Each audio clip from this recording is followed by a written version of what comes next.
Good morning, everyone out there. Welcome to AMC Live Studio. We're going to do our Oscars wrap-up show today. Thanks for tuning in. Let's get going.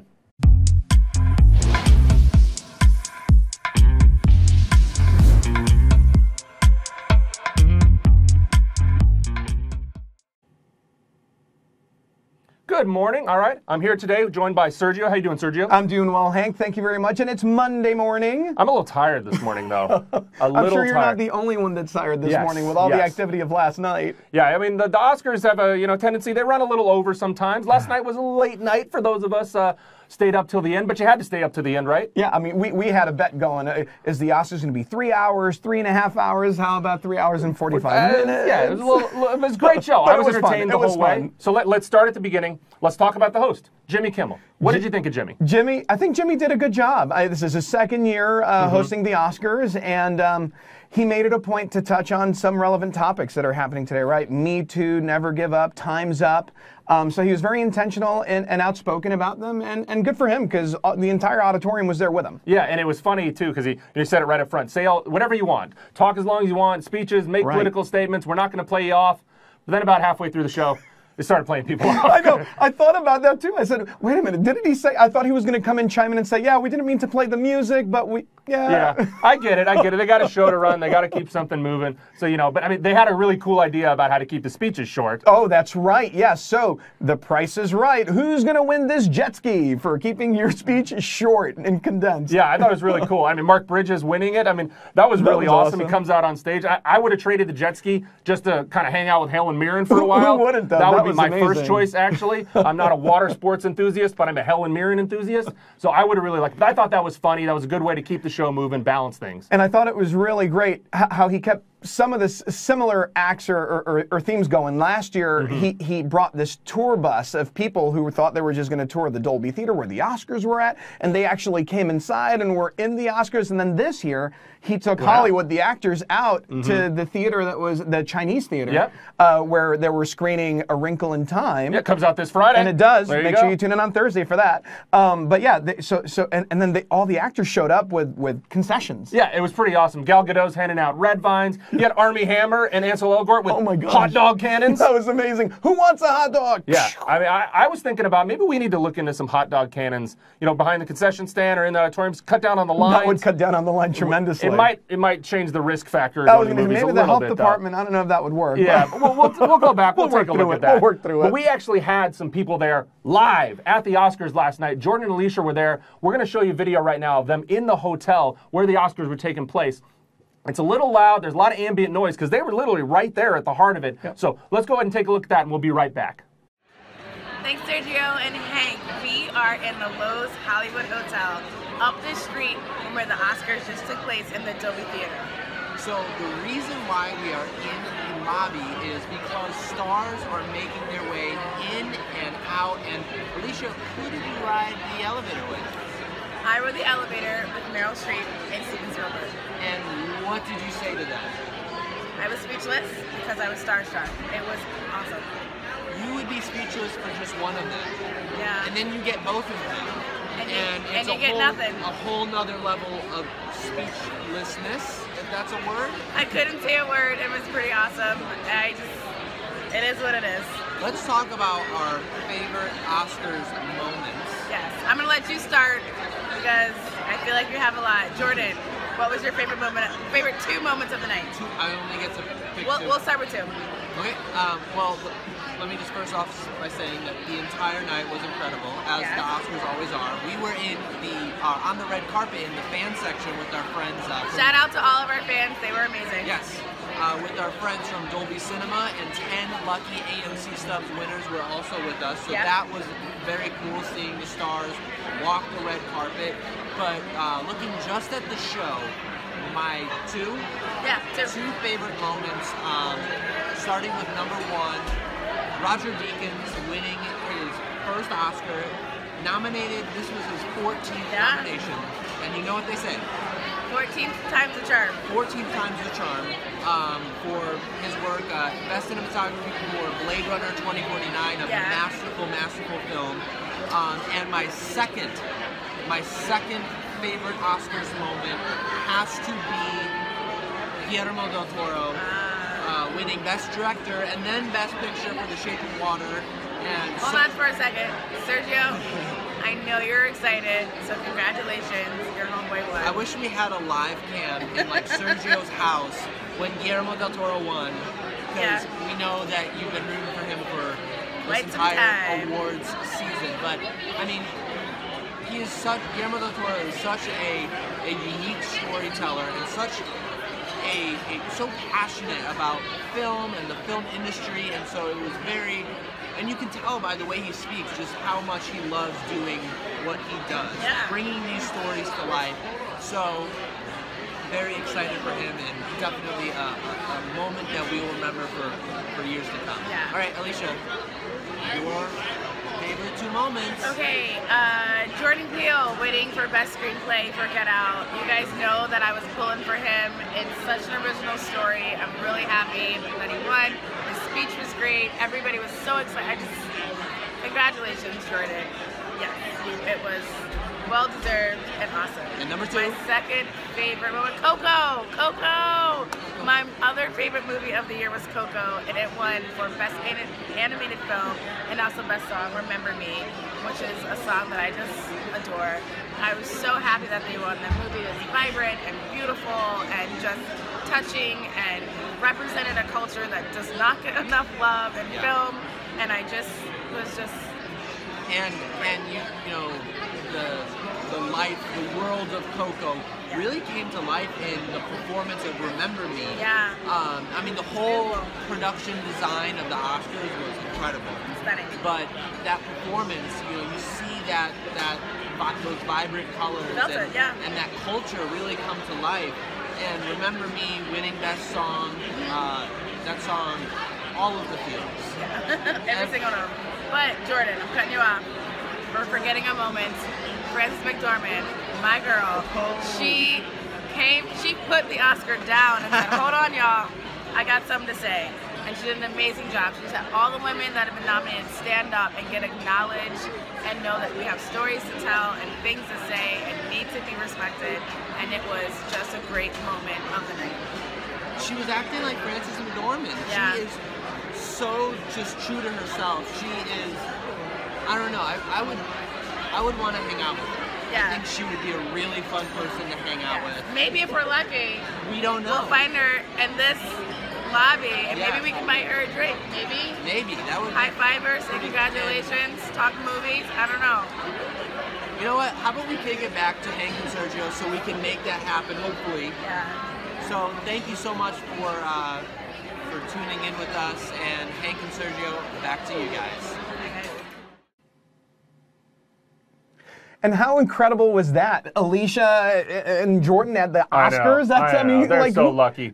I got to get that job. Yeah, I know. Well, we're back here. But we get to talk about it for the rest of the show. Yes, so indeed. That's okay too. So let's talk about some surprises. I mean, there were some things out there that kind of took people by surprise. We want to hear from you. So if you got a surprise from the show last night, put it in the comments. But Sergio, what was your big surprise last night? I think my biggest surprise, and again, we mentioned earlier in the show that I think all of the awards that were handed out kind of lined up with what our expectations were.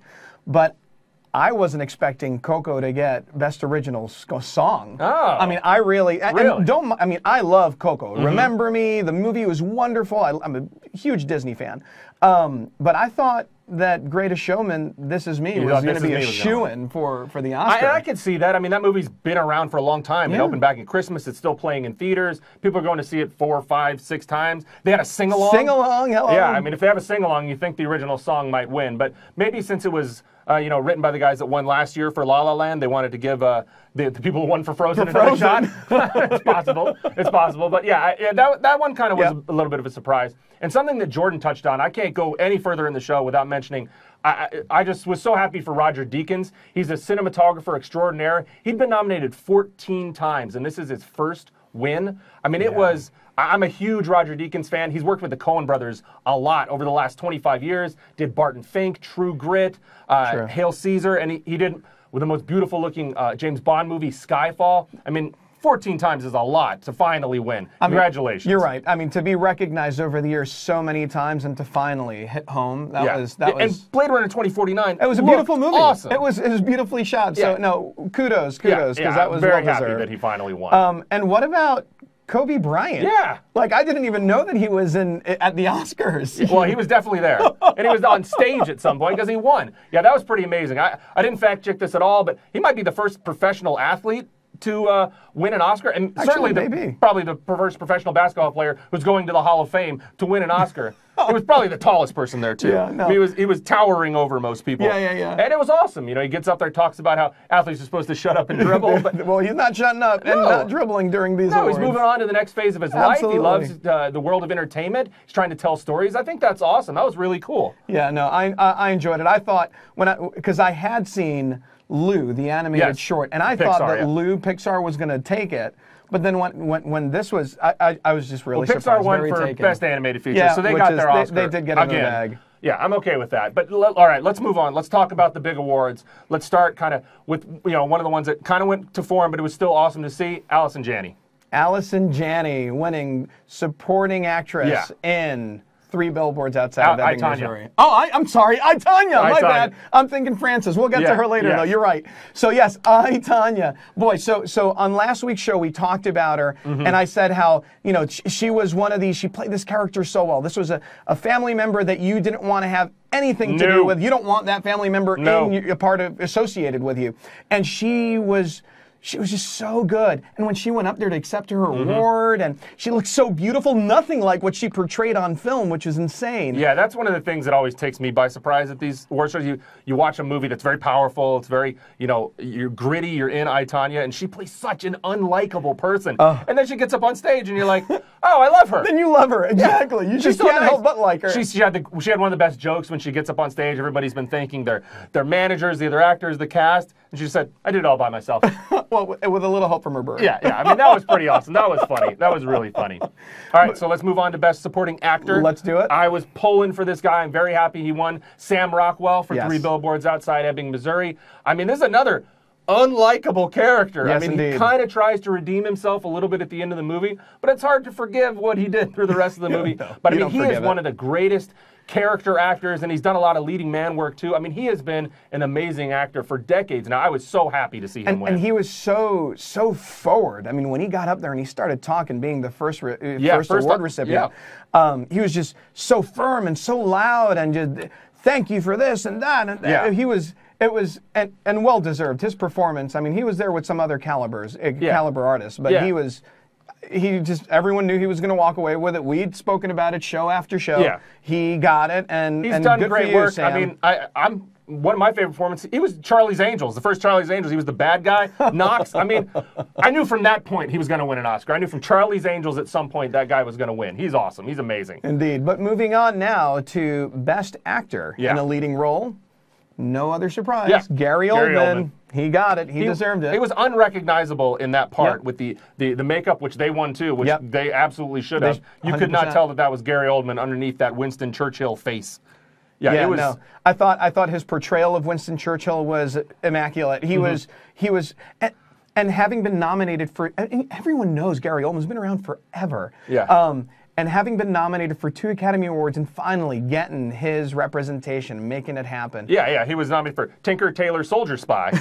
Only counts as 1 nomination, but it's for that movie with 4 titles. Right. But yeah, it was great to see him win. Yes. He's been a great actor for so long. I remember him in The Professional so many years ago. Fifth Element even. Come on, love him in that. I mean, he's amazing. And speaking of amazing, we got to get to pretty much my favorite part of the show. Indeed. Frances McDormand winning for Best Actress.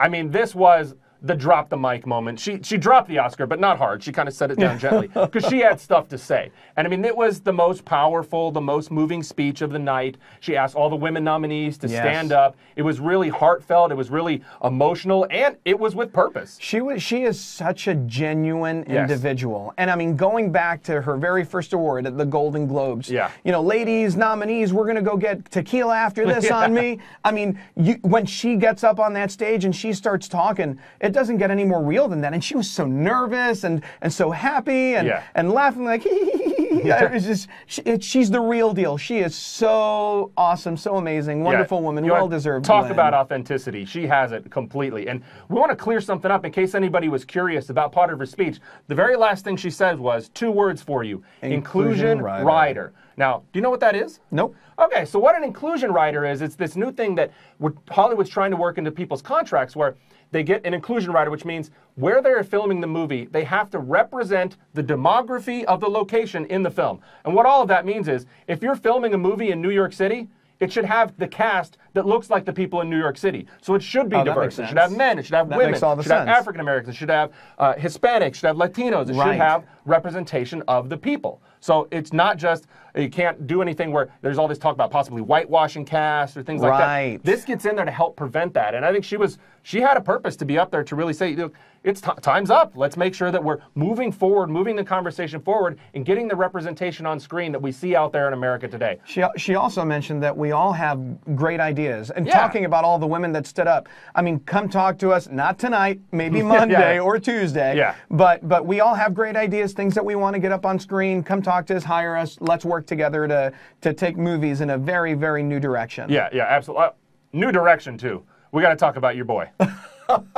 Best director winner, Guillermo del Toro. Guillermo, good going, man. No, I listen. My heart has always been where it was meant to be, and I couldn't be happier. There was such representation for the Latino community too. Yes. But seeing Guillermo get up there and talk about his movie and thank you and my father thanks you, my mother thanks you, my daughters thank you. Yes. That was such a good man, such a well-deserved acceptance speech and award for him. And I can't wait to see what he pumps out in the future. He's such an original voice. He really is. He really has done so many different things. And it's funny, if you've been paying attention to the Oscars or movies in general for the last decade or so, there's been a real wave of Mexican cinema taking over Hollywood. It has. You have Alfonso Cuarón winning for Gravity and making great movies like Y Tu Mama Tambien and Harry Potter and the Prisoner of Azkaban. You've got Alejandro González Iñárritu winning for Birdman and then The Revenant the next year. I mean, it's been an amazing,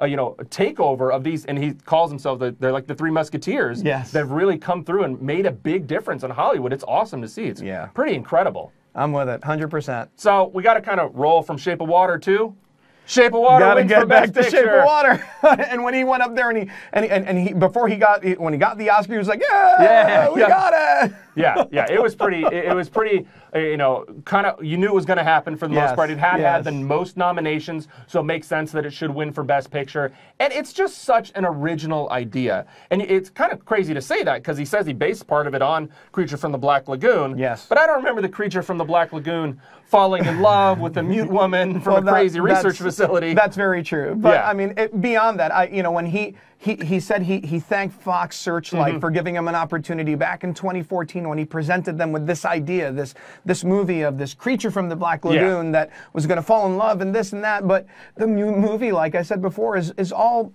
based on love. It's the love can come from anywhere. It can take any form, any shape, any species, it doesn't matter. And really that it spoke to people. It spoke to me. It spoke to everyone. It really spoke to people, and they got it right. At the end of this show, they did. That was good. They had the right envelope. They called the right name. They didn't have to come out. Took a little while to open it and get it out, but it was pretty funny that they brought Warren Beatty and Faye Dunaway back out for like a redo, like when you're a kid and you have to do a do-over when you're playing baseball. They got a do-over. They got a do-over. Yes. They got it right this time. It was a great show. Ran a little long, but I was with it the whole way. That's okay. And the jet ski at the very end. Yeah, give the jet ski away. Yeah, it was very cool. It was very cool. So that's the Oscars for 2017. Let us know what you thought. Again, chime in, be a part of the conversation. We're always reading. We want to interact with you guys as much as possible. And don't forget to look up any additional videos, or if you want to, purchase tickets to these movies that are still playing in theaters this week, or that we're probably going to be holding again for another week next week. Look them up on AMCtheaters.com. Make sure you take advantage of that. Yeah, if you haven't seen Shape of Water, the Best Picture winner, it's probably going to be at a theater near you you pretty soon, most if not likely already. will. So get out there and check it out. And please follow us on Facebook, on Twitter, on Instagram for more movie news. We will definitely be talking about the Oscars for a little bit more. I got some more highlights, some more videos coming up about the Oscars. And don't forget to tune in this Thursday at 5:30 p.m. Eastern, where we're going to be talking about A Wrinkle in Time. Wrinkle in It opens Time. this Thursday night. All right. Well, thank you, everyone. Oscars wrap-up is over. It's on to 2018. We'll see you at the movies.